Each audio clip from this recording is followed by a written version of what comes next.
1 minute.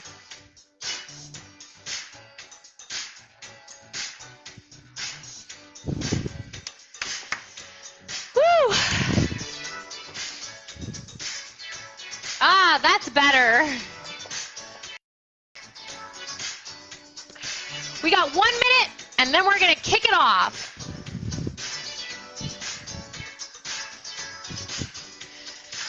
Since we're going to be on a holiday for 2 more weeks.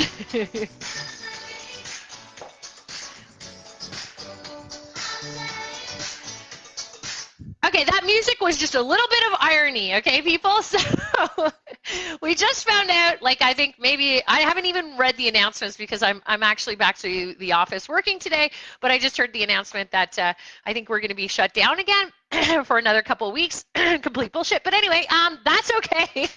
Anyway, personal opinions aside, I'm starting to lose a lot of faith that the government has any idea what they're doing, but furthermore, more importantly, there's no explanations behind things, and I think that's causing a lot of confusion, and my heart goes out to every business owner that is affected by this, to every parent that was not expecting this, and to all the people out there who are actually really impacted by this. And it's very hard to not give a personal opinion at this point.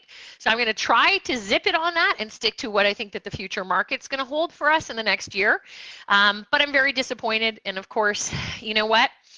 I think it's very scary to actually see what's happening and what the economy is happening around the economy, what's happening around all the small business owners. So my heart goes out to them, and I feel pretty bad over the circumstances. But on the flip side, let's get into why we're actually all here. So on that note, maybe I'll do a Facebook post later explaining my frustration, but I really, really do. My heart goes out because it does not feel like we have control over what's happening right now. So that's always a very scary thing for a lot of people, and it's very disruptive when they do stuff like this. So not good.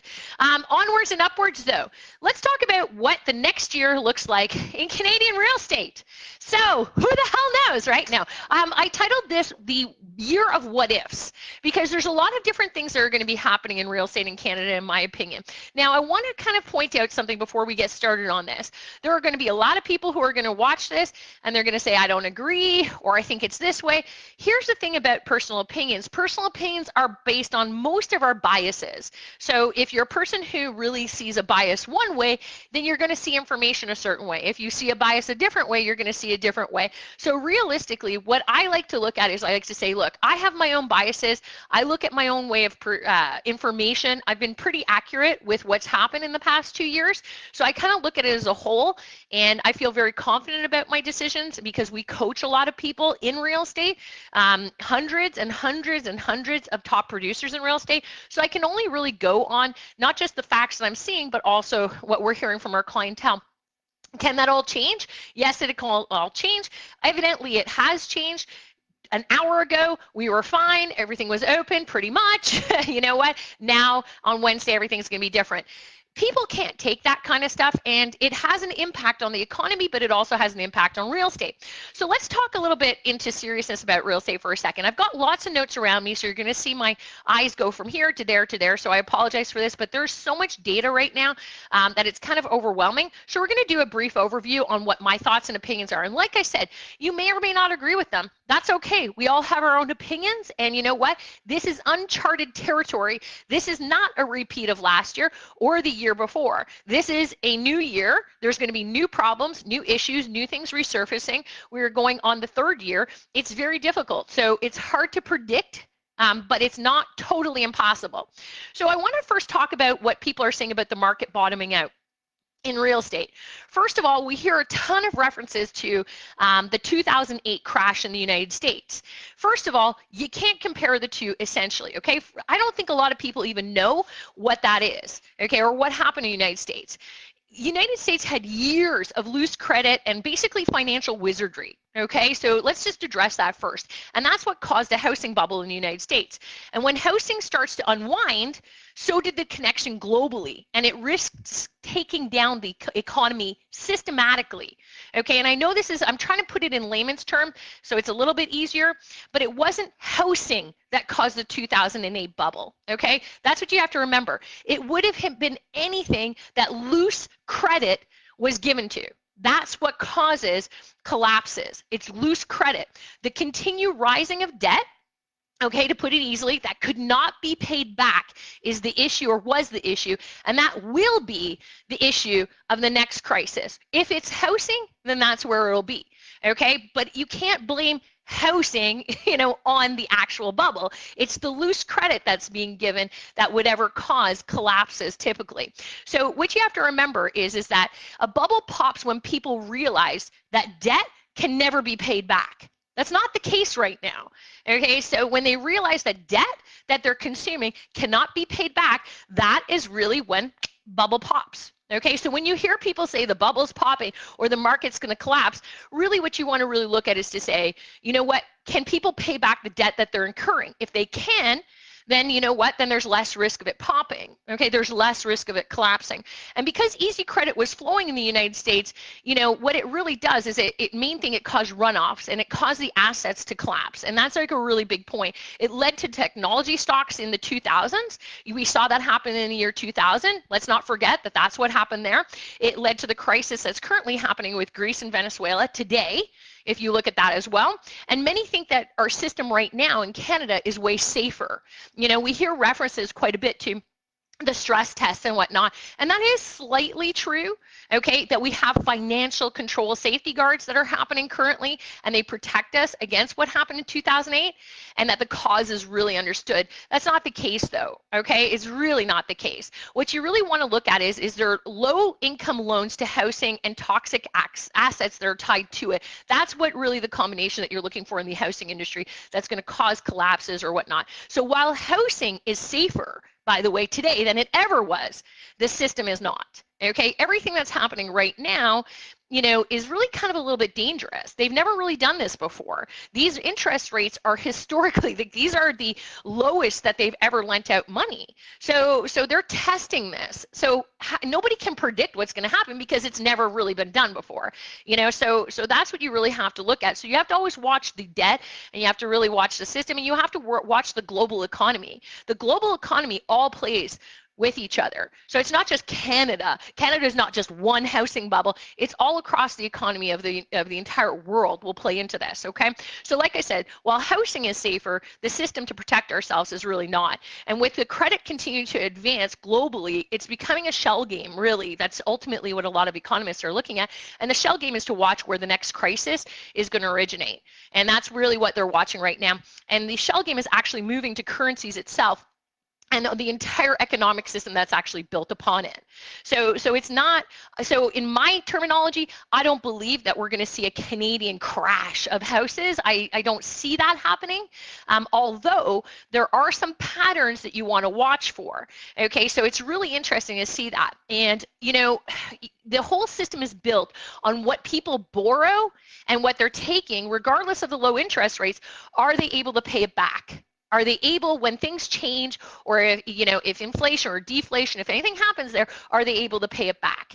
And many factors play into that. So it's not the actual houses that plays into that. It's the actual debt of everybody. Are people buying big fancy schmancy houses and their salaries aren't increasing at the same rates? Or are they able to pay the property taxes? Are they able to pay utilities if they go up? If gas goes up, again, are they able to pay all these things off? Is the debt that they're accumulating, is it all consuming? And are they able to pay it back? And when you look at that, you've got to really look. That's when things unravel.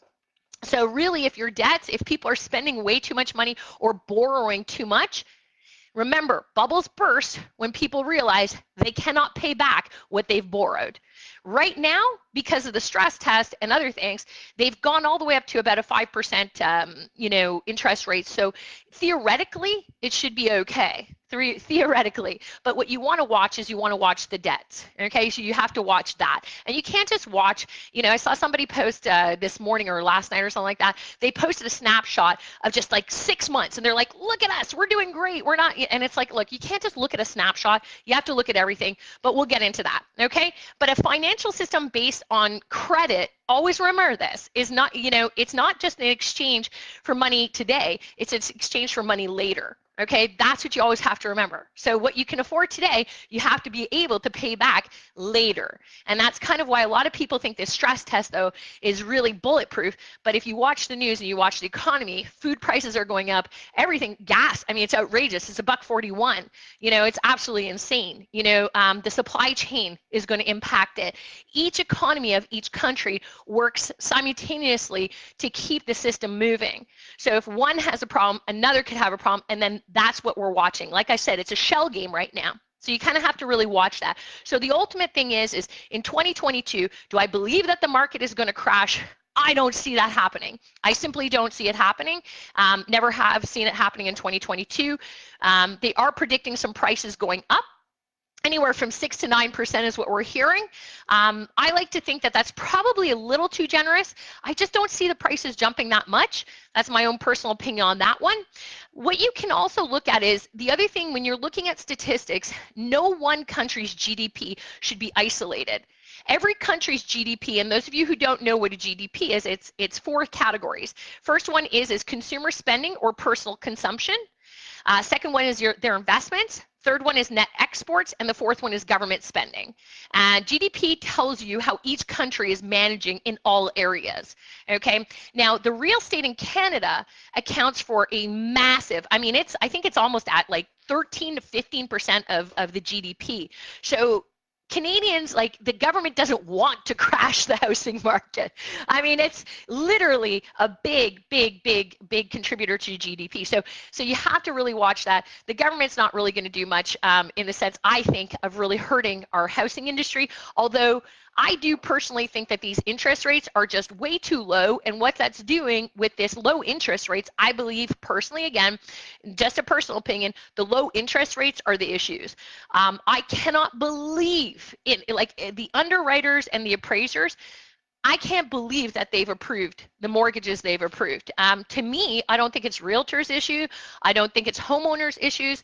I think it's actually the underwriters and the appraisers should have had better control and regulations over how high that they were going above the most recent sales prices. To me, that's the biggest issue that I see happening, because what that's done is it's given people a very false I guess you could say a very false understanding, feeling that they're much richer than they already are. And that's not good. So you have people who have done nothing really but sit on a house, let's say for $350,000. Now that house has gone up to, let's say, $590,000, and they're sitting there going, I'm rich. I'm rich. And that's causing them to borrow more.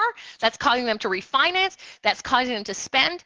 And that's not what we want. Okay, but the problem is that these appraisers and underwriters and everybody, they keep approving this stuff, and I can't understand why. If you go back 5 years ago selling real estate, we had problems with appraisers approving $10,000 over a purchase price. Now all of a sudden they're approving things that are listed at $300,000, and they're approving $600,000, $700,000, $800,000 over asking. So can you blame the real estate agents for playing that game, or the homeowners for wanting to get maximum prices? You can't blame them for that. What you can blame is why are these loans getting approved? That's kind of where my head goes with that. But again, I cannot solve all the problems. I can only give my personal opinion. So CREA, Canadian Real Estate Association, states that only 4 times in the history of Canadian real estate has the inventory dropped below 2 months. All of that has happened in 2021. Each of those 4 times happened in 2021. Okay. Hey, Allison. Sean, a lot of homeowners will be in shit if anything happens. Bank will recall all money ASAP. Well, they'll do, Sean, let's be honest. So I was brought in, one of my first things that I was brought in is I was a coach that was brought in when the 2008 economy crashed. I was brought in to coach Florida and Las Vegas, 2 of the most heavily hit markets because they were tourist markets. A lot of secondary, third property owners, investors were out there. And you do not, I will say in my coaching career, that was the worst the worst time I ever had as a coach. I never, like every single day, I had realtors crying on the phone, clients crying on the phone. It was terrible. People were just taking their keys, dropping them off. They were walking away from the down payments because they realized, again, they couldn't pay back what they were borrowing, so it was easier to just drop off the keys or mail the keys in, as you've probably heard those stories. Those stories aren't fake. They really happen. I can't see that happening again. I can't see it happening in Canada. I'm really hoping it doesn't, but the way that we're trending in the past 6 months to a year has been a little bit concerning for me. But anyway, so what you can look at is, like I was saying, CREA has stated that the four times that inventory has ever dropped below 2 months of inventory, it's only 4 times in the Canadian real estate history. All 4 times occurred in 2021. What does that mean? That means inventory is moving fast. Okay, in 2020, it doesn't necessarily mean that the houses, I mean, we still have 15,000 houses for sale in a year. Like, there's still good movement and there's still good things happening, but you have to really look at it. We're going into a, I guess you could say, fast-moving market. You know, you'll see posts come up where people are like, there's no inventory, okay, well, listen, there's been 15,000 houses that sold in a year. There is inventory. It's just, you know, how urgent are you really looking for it? Also, you know what, again, what does that mean? That just means the inventory is low. Again, interest rates are supremely low. You know, if you've ever wanted to move up, wouldn't you do it at a time that you can do it when money is literally almost for free? Okay, it was designed to do this. So that's why. Remember, Canadian real estate is a huge percentage of GDP for our country. Okay, so this makes sense why they did it. But it's a test. So you cannot say that we know what's going to actually happen because it's never really been done at this level before.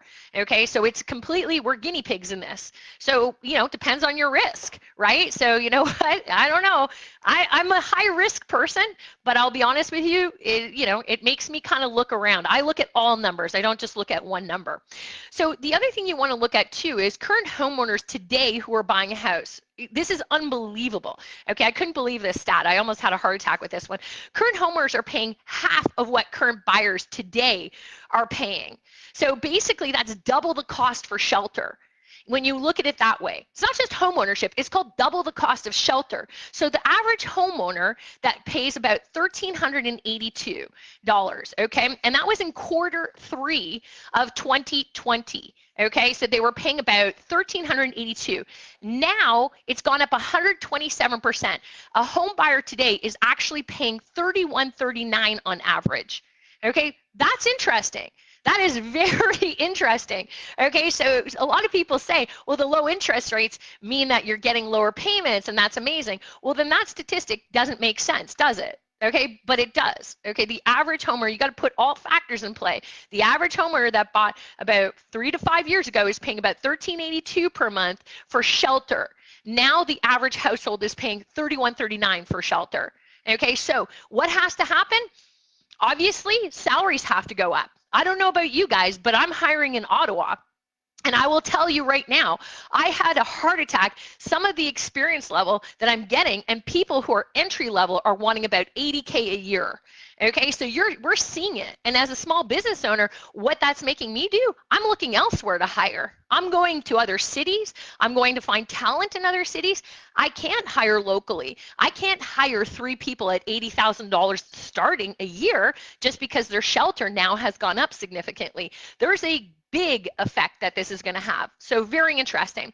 So the question is are we saying that people can afford it because they're buying houses so quickly? Can they afford it? The stress test says that they can, because they're selling in an hour. That's got to mean that they can't afford it, right? So we don't really know the answer to that one. That, again, is something that's just kind of playing out, okay? And I'm going to get to all my predictions in the next little while here. This is another thing that I thought was really interesting. Uninsured mortgage rates represent the lion's share of mortgage debt in Canada. So that's uninsured mortgages represent the biggest share of mortgage debt in Canada. Mortgages where the owner has sufficient equity in the home tends to carry higher costs. That's normal.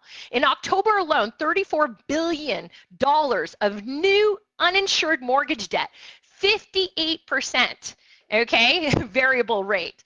All right, that was half a year ago. We've never seen jumps like this before, but we have the stress test though. So they're telling us that we should be protected. Again, this is all testing, so we don't know. So again, it's how you want to really look at it. Now, with immigration coming back, the hardest thing that we're looking at is that's going to push our poverty lines up again, right? So it's going to push them up again. How are you supposed to afford shelter when now, in even my city, you're looking at going from $1,300 to over $3,100 a month? That's just crazy. Here's the biggest thing, though, okay? And this is kind of, one of the biggest things that I looked at was the Canadian household debt. Now, you're seeing a lot of people, they're saying, you know what, Canadian household debt is rising again. That's what concerns me the most. Okay, so Canadian debt is rising again. In 2020, if you notice, it went down. A lot of Canadians were getting extra funding, artificial money being inserted into their lives. I mean, you're seeing people have to pay it back now, but Canadian household debt is rising again. So it took a break for a while, but Canadians are borrowing debt at the fastest rate we've ever seen. Okay, ever seen. Their incomes aren't matching the debt that they're actually asking for, which is really, that's concerning for me. However, Canadians owe 1.77 cents, so $1.77 for every dollar they earn. Okay, now a lot of people go, well, that's normal. Okay, I don't know, I don't think that's normal. But anyway, so again, excessively low rates though, in an environment where you have low rates, and we talked about this a couple minutes ago, when you have an environment with excessively low rates, what ends up happening? People borrow more. It's fuel for the fire. Like I said, you have excessively low rates. You have people who are seeing their housing go up $200,000, $300,000, $400,000, and they think that they're rich right now. So they're borrowing. They're saying, let's do this renovation. Let's take the trip of a lifetime. Let's do this. Let's buy a cottage. Let's buy a hot tub. You saw what happened in 2020. I have never talked to anybody who owns a Porsche dealership. You couldn't get a car if you tried to. Talk to anybody who was trying to get a hot tub. They were booked up solid. Pools back ordered. Like all that, sure, supply chain demand had an issue as well with some of this stuff, but they had inventory in stock. They sold out. The first year of the pandemic, when we saw housing prices jump up and low interest borrowing rates, it encourages people to spend money. Now go back to the 4 categories of the GDP. That's what you really want to look at, is that's the process. How our country is built, it's import-export. That's what you have to look at when you're looking at the economy. It's a little overwhelming probably to anybody who's sitting there going, holy smokes, I'm like still on Christmas break here. But the point is that it's not just housing. You don't just look at housing, you look at everything impacts whether or not a bubble is going to burst or something is going to crash or where the markets are going. So here's the thing. Canadians owe $1.77 for every dollar that they earn. Okay? The excessively low rates, as we talked about, they fuel fire for this. They get people spending. But the Canada Bank regulator defines 4.5. Okay, so $4.50 for every dollar, okay, of income is what they consider as a person who is over leveraged. That's crazy to me, but anyway, the point is that that's what they look at. For every dollar you earn, you are considered over leveraged if you spend in Canada 4.5, okay, $4.50. Here's an interesting thing. They have actually come out recently, I think it was just in the last 30 days, saying that 1 in every 5 new mortgages are what they were considered over leveraged. So I guess my question is how is that happening? But anyway, the point is that is starting to happen. So you do have to look at it. So the trends is what you want to look at in the housing industry. That's why I talked about this for the first 20 minutes. You're looking at the trends are more important than just one single change. So don't just look at housing prices or inventory. A lot of people are saying, oh, the market's going to crash if the interest rates go up. That's not the only thing you want to look at. And you don't want to look at just one interest rate and see how that goes, okay? There's a there is a lot more borrowing that's expected. A lot more, and it's not looking like it's stopping. And if the trend in 2020 was spend, now it's borrow, we're starting to go up. Okay, so here's a couple interesting things too. 36% of young Canadians have said they've given up on owning homes, and by young Canadians, we're referring to people that are under about the 37 years and under. Okay, so that eliminates all of you watching. No, I'm kidding. So anyway, so 36% of young Canadians, they've given up. They said the home ownership is probably never going to be for them. That sucks, okay? But I also think that that's probably a fair statement, okay? 30% said, though, that they're going to try their hardest to save, and get into housing in the next 2 years. So we'll see how that works out. More Canadians than ever, statistically, are seeing the value of working with realtors. I definitely raise my hand with that. I think what you're going to see, thanks, Penny, what I definitely think what we're going to see moving forward in the future is I think you're going to see a lot more people working with high-level experience, knowledgeable, big teams, really understanding what's happening in the market, knowing the best advice to give. I would caution everybody, you know what, are you buying a house with somebody who even owns a property? Are you, do they have a vested interest in the market currently? If they don't, and I'm only saying this, guys, because 1 in 60 in Toronto, 1 in 60 people have their real estate license. They ran out and got real estate licenses. Okay, so here's the thing. It is a scary process. Really, if people really trust realtors, be careful. Get a realtor that owns properties, that understands what's happening in the market. Challenge them a little on it. You've got to be really careful. It's just, you're paying for advice. That's something you really want to. So I think that the trend for realtors is the value is going to go back up for top-notch realtors. But what I also equally think as well is that, the cream of the crop is going to rise to the top. All these games that we're seeing being played with pricing is driving me personally bananas. I really don't like seeing realtors who are, that egotistical thing where they're putting properties down at 300,000, but they really should be listed at 600. That stuff is just hurting consumers. It's really messing with their heads, and I don't like it. I think it's a game, and I think personally speaking, if you really want to know the truth, there should be penalties. I mean, if you can't price a property at least within a ballpark, then what are you really doing? I mean, to me, that drives me bananas. But we're seeing a lot of that still in Canada, and I think it'll be interesting to see what, people are going to start giving up on that. They're expecting that should slow down in the next year. 80% of Canadians right now feel that the interest rates are harming affordability. So here's the thing. It's going to become political. We all know that. It's elections coming up, and provincial is where it's at right now. And I'm telling you right now that this is going to be the biggest, hottest topic of the political game that we're seeing. Okay, and thank you, Charlene. But yeah, so this is going to be a big topic with politicians. But here's the thing with politicians: they don't do F all anyway. Okay, and I'll say that sincerely. I guarantee you 90% of the politicians, other than Pierre Poilievre, which I really truly enjoy watching his stuff, but the rest of them, I am telling you, I would not want them deciding on where we're going to go and what we're going to do. They're talking about a lot of different things, capital gains taxing on your principal residences, all that kind of stuff. That's going to do F all. It's not going to do anything.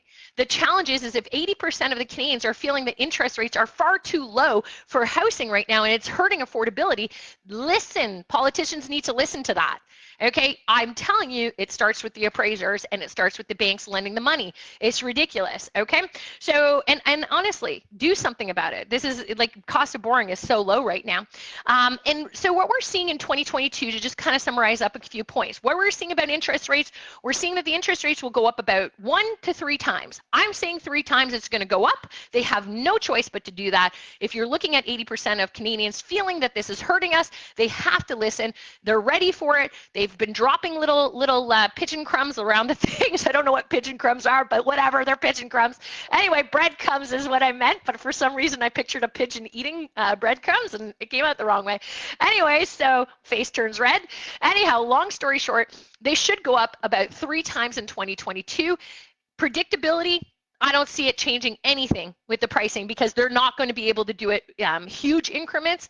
I think it'll maybe balance it out a little. I don't see it doing much with the pricing. It's not going to bottom out or anything like that. It maybe will balance it out a little. We are hearing from our top clients that it looks like the market, the amount of listings that are going to come up is going to be about mid-February to March. The inventory should start to pull back up, so it'll probably be slow, especially after today's announcement for the next few weeks. I do think it should balance out a little. Again, I don't think the interest rates are going to drive us crazy or anything like that. I think we have to watch for the debt.